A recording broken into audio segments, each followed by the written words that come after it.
everyone, I'm Allison, and welcome to a brand new episode of Game On. I'm Hunter. And I'm Barry.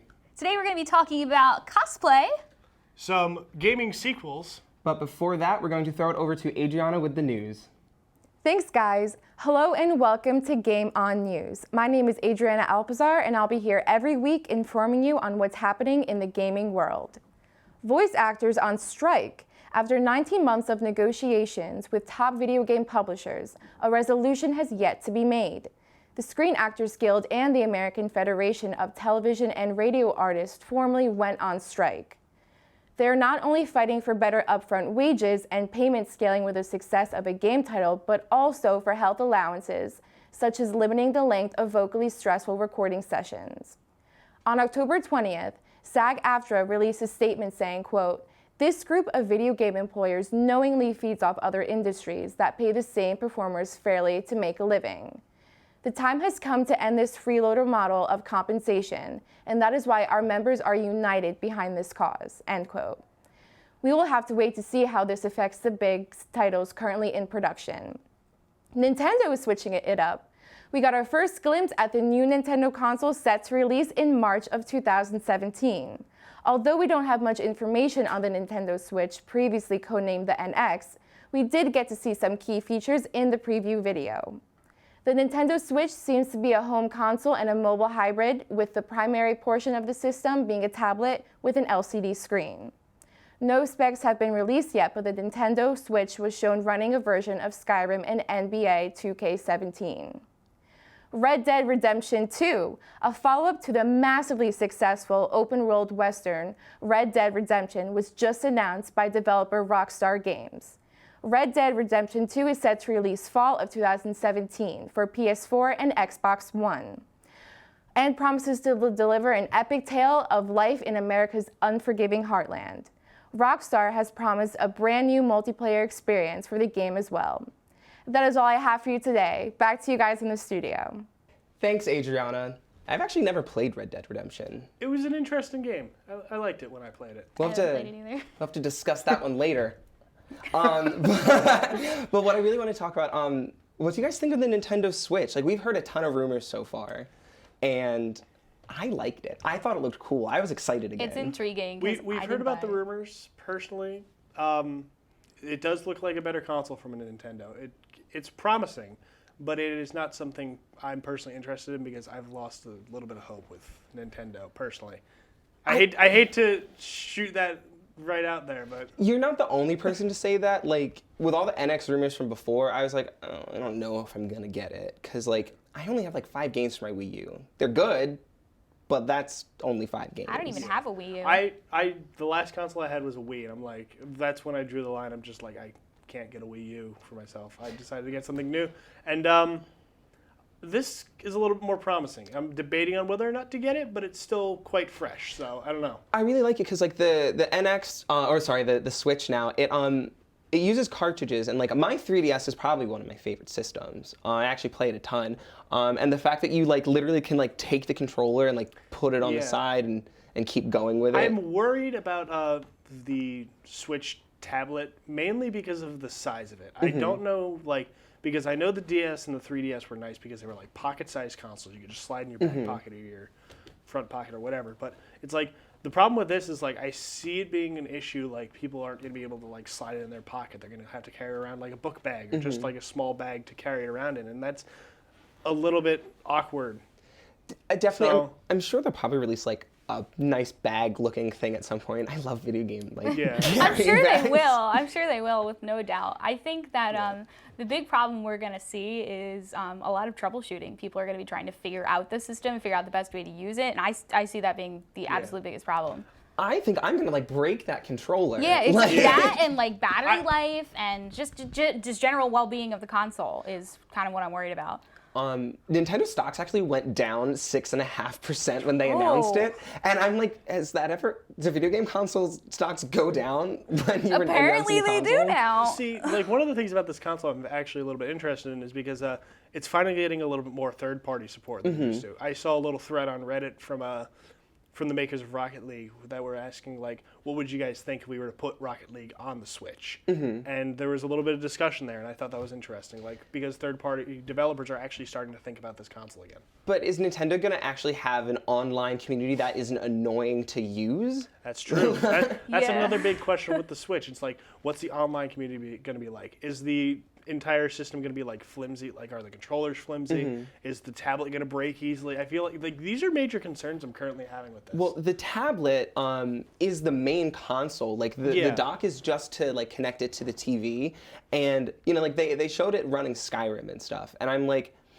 that's really cool. But like if it's cartridge based, but like I have a Wii U, and I'm sorry, I'm not buying a new console. I got it 4 years ago. I got it right when it came out. I don't want to get it. It wasn't that long ago either. No, it wasn't that long. Still have Smash. I still have all my DLC. I still have my I would play amiibos. if I had one. My question is, because of people that have online stuff from the marketplace and the Wii U, is it going to carry over to the Switch? Is the online market going to carry over to the Switch? And there's not.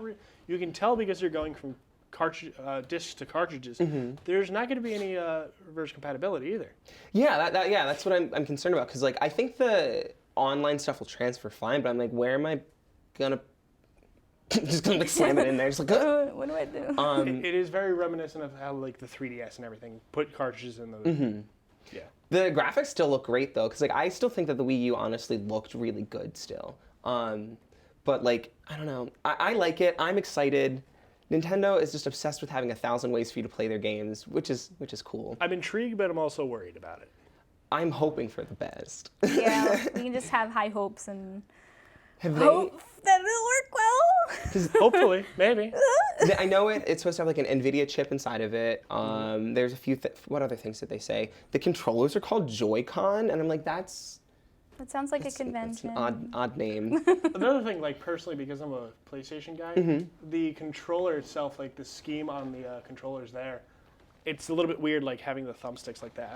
I know the Xbox people that play Xbox and everything like that, they're okay with it, but like to me, that's just a little bit weird. Well, I actually I like it because the classic controller had them like in the same spot, and then like D-pad and buttons were below it, and it was like really awkward sometimes. I saw that they revamped the classic controller, because the one that they had on the screen, the Joy-Con thing, they have like a regular controller as well. Yeah. But hopefully we'll be getting some more news with that soon. But when we come back after the break, we're gonna be finding out about what this weapon-looking thing is here. What is it? Why is Allison wearing a jumpsuit? Woo. We'll be right back after this commercial break, guys.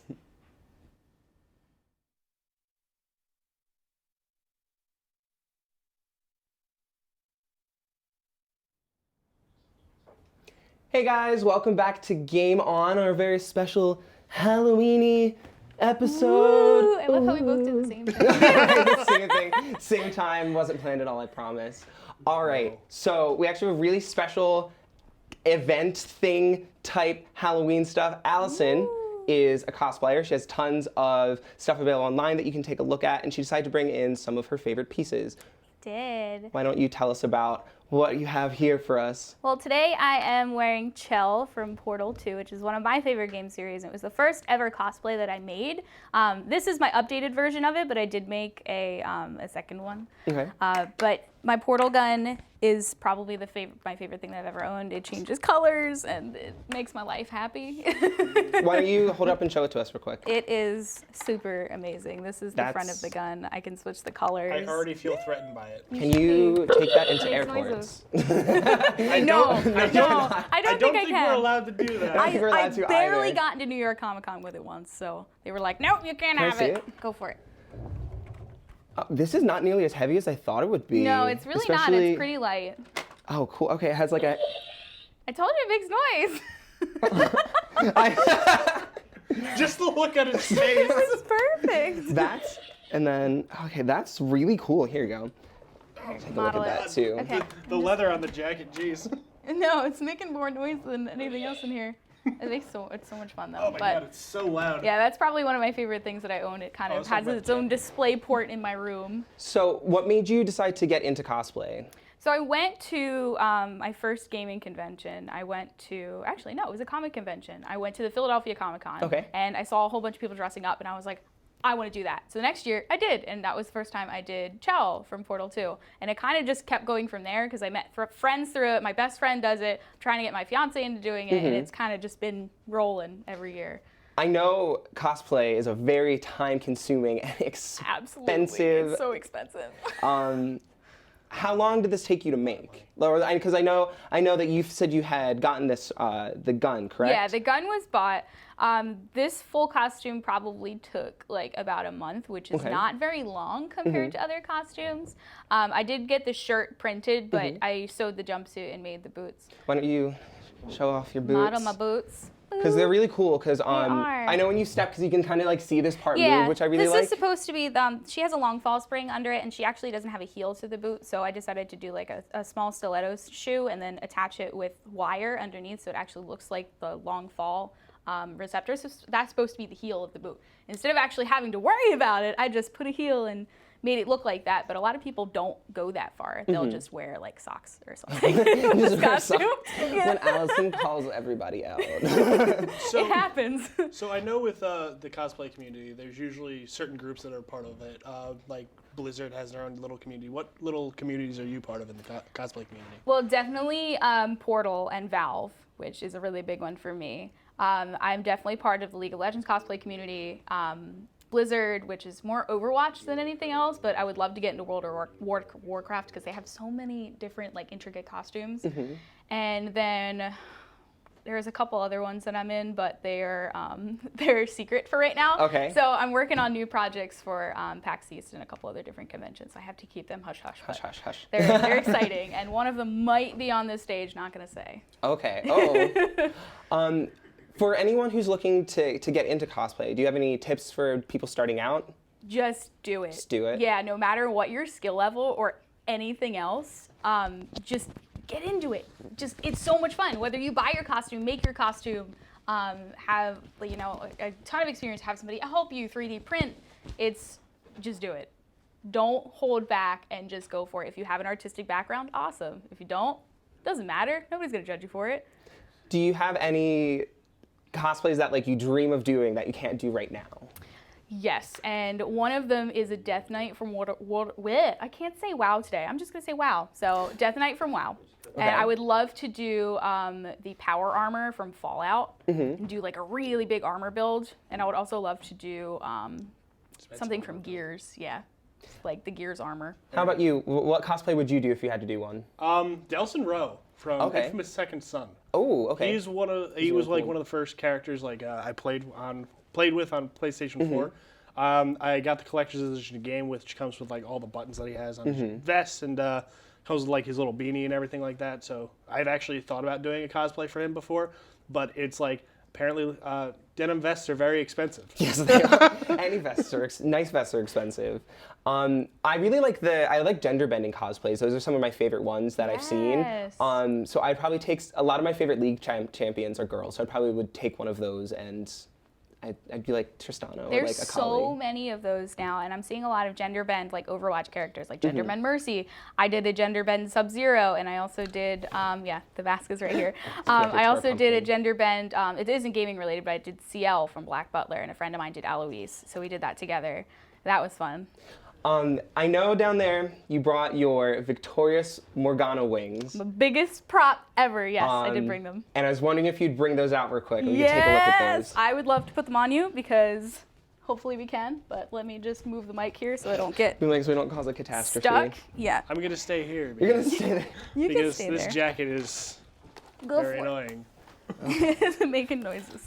Okay, hang on. Let's not trip over mics here. Okay, if you would like to put this on your back, sir. All right. I'm gonna step down real quick because I'm really tall. So while I'm kind of putting this on Barry, the wings are made out of foam, and on the inside they are PVC pipe, and they're made to fit into a pipe fitting on the back of the harness. Normally they have a lock, but today the lock is missing, so we do not have the lock. But these are so much fun to wear around conventions. It's the biggest thing I've ever worn. I'm trying to figure out how to set it down. I can hold one for you. Okay. It's just because my mic is I could also hold one if stuck you need between to. stuff. Okay. So they kind of prop in the back in a pipe fitting. Okay. And my dad helped me with these ones, but they're humongous. Oh my gosh. These Yeah. are giant. They're huge. Just be careful because they might rotate. Rotate a bit. Yeah. We might need a wide shot. Yeah, it's huge. A wide shot. Believe it or not, the dress to this costume is actually about the same size. Oh like my it's gosh. it's pretty big. I'm gonna like so. sit down with these. Can I sit with these? Yeah, you can. You should be fine. Watch the hat. I know. I took off Pikachu. It's cool. Watch the mic. You It's the whole look thing. beautiful. I look phenomenal. I Can don't you want them to imagine rotate. like walking around a really crowded convention center with those? I would like intentionally walk into people hurt. probably. Like, whoop. The people were like ducking underneath my wings, and because I'm so short, I would turn and accidentally hit somebody in the face. It tried to doesn't make seem like them it's that hard to taller. duck underneath because the fabric. Yeah. You can just kind of brush the fabric off to the side like a curtain. I tried to make them like taller so that wouldn't happen, but I forgot how short I was. So I kept running into people, and I was walking like sideways, basically holding my wings like you are throughout the whole convention. Like that's hard. They're really like surprisingly like, yeah, no, this actually makes my arms Yeah, quite they're tired. just like craft foam. Like it's just layers of craft foam and then gesso on the top, so they're That's- super light. Oh, that's so cool. But they're super fun to wear around, and I'm hopefully going to be remaking them soon. They have a little bit of Barry, stuff, you have but- so many good facial expressions today. I'm just really excited. I'm like a kid in a candy store. All right, guys. So thanks, Allison, for bringing these in. These are awesome. This is definitely cooler than anything I've ever made. So when we come back, we're going to be discussing video game sequels. Woo! All right, guys. See you right after the commercial break.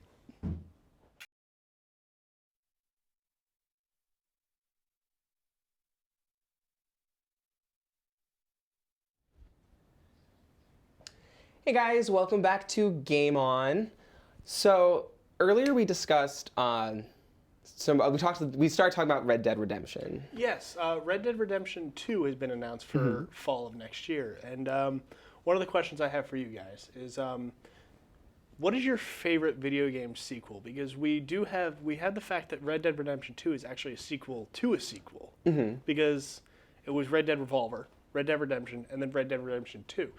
So my question is, what is your favorite sequel? I would like to start by saying mine is definitely Kingdom Hearts 2. It's a very compelling story, very convoluted story too, and it's such a great game.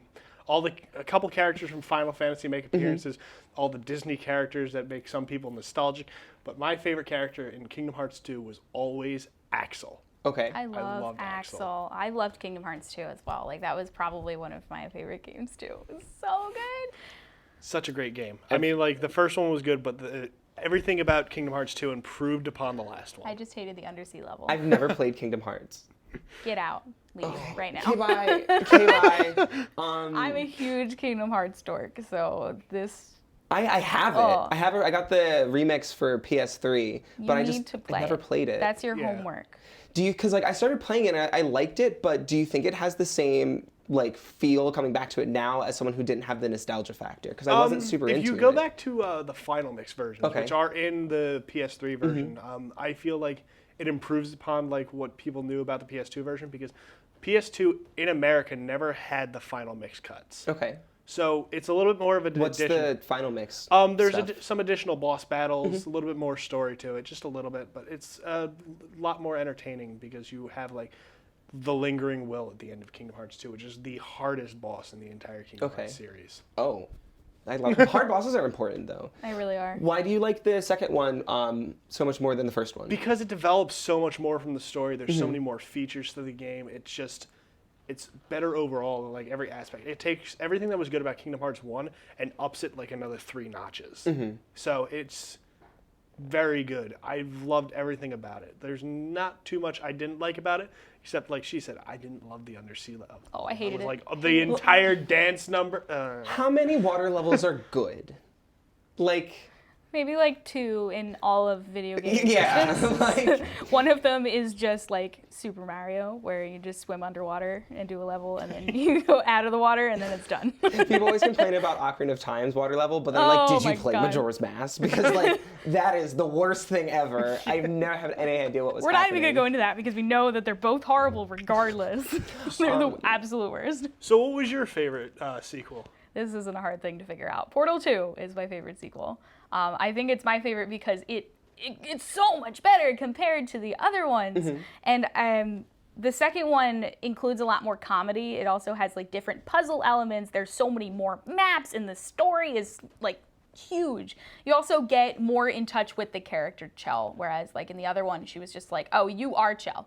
Period. That's it. Nothing else. I didn't even know that. Yeah, the other one really goes into detail. Like, you can kind of see your character if you toss a portal on the wall and toss one somewhere else. You can kind of go in and out and watch yourself. But who hasn't done that? But in the second one, you really get a sense of, hey, I need to get out of here. There's more at stake. There's more characters. There's more bosses. And you work alongside a boss in the middle of the game, which is definitely something to look forward to. Portal, I feel like it's such a unique gaming experience because I hadn't played it. I still haven't played the second one. Didn't play the first one until basically I think this year. And I'm like, wait, this is so fun. Like It the is way so much fun.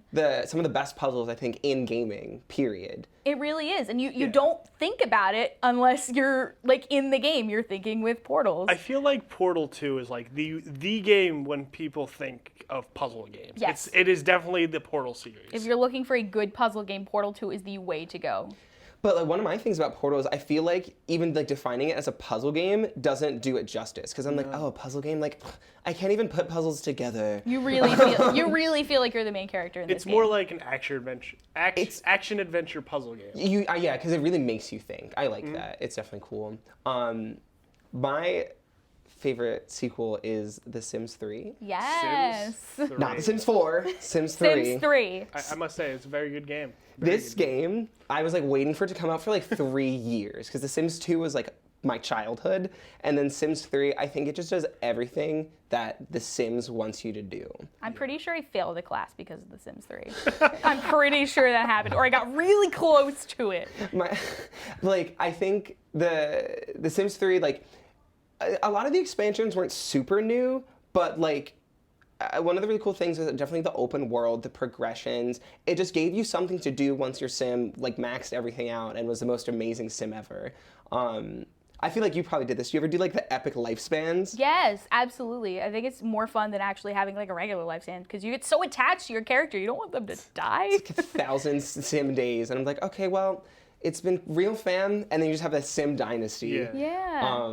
You just keep having babies, and eventually you have like this mansion with like 20 people in your house and 12 cats. That's kind of what I do. have one more question for you.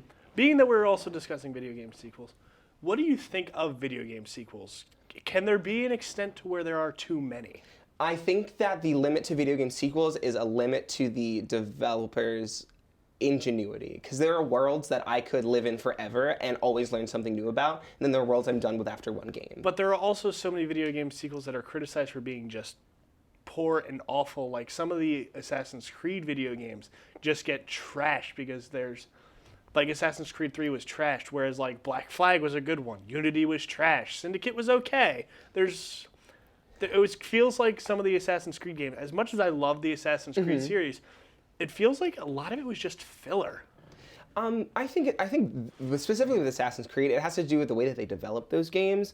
I think like one of the things that's really sad to me is when Irrational sort of like closed down, because the way that they tell stories, they could keep making BioShock games in new scenarios forever, and I would buy them. And I really think it has to do with the worlds that they're making. And Yeah. I'm not saying video game sequels are a bad thing, but I'm asking if there are if there is an extent to where like sometimes it gets to be too much. the question is, why do I want to play this? Yeah. I think that's a question developers want to ask and they need to focus on, and why the people are buying these games. Yeah. But thank you guys for tuning in to our wonderful, slightly Halloween, but mostly just talking about really cool thing episode of Game On. And we will be back next week with another new episode. So be sure to game on, guys.